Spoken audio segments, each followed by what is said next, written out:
M 22 years old.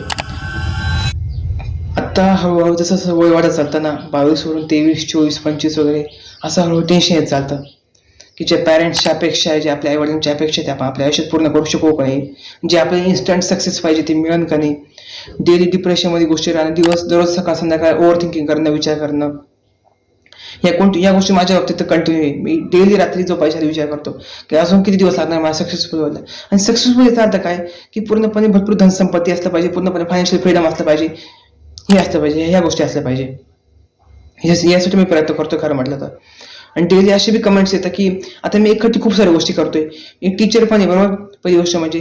दुसरी गोष्ट म्हणजे कॉन्टेंट क्रिएटर बी, जे प्रत्येक सोशल मीडिया प्लॅटफॉर्म, इंस्टाग्राम म्हणा, युट्यूब म्हणा, स्नॅपचॅट म्हणा, लिंक्डइन म्हणा, त्याच्यानंतर थ्रेड्स म्हणा, त्याच्यानंतर ट्विटर म्हणा, असे जे प्रत्येक याच्यावर मी ना डेली माझे रील्स टाकतोय, माझे युट्यूब व्हिडिओज टाकतोय वगैरे.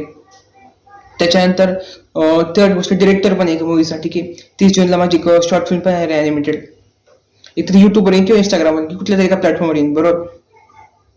आणि जेव्हा असं कमेंट्स असतं मी की लोक बोलत राहतात वगैरे की असे चुकीचे निगेटिव्ह कमेंट्स असतो ना की हा तर टीचर आहे, असे कमेंट्स वगैरे करतोय, अशा गोष्टी बोलतोय, तेव्हा खूप वाईट वाटतं यार. वाईट वाटतं पण कसं आहे, इग्नोर करत चालतो मी गोष्ट, because I don't care that what is people saying about me.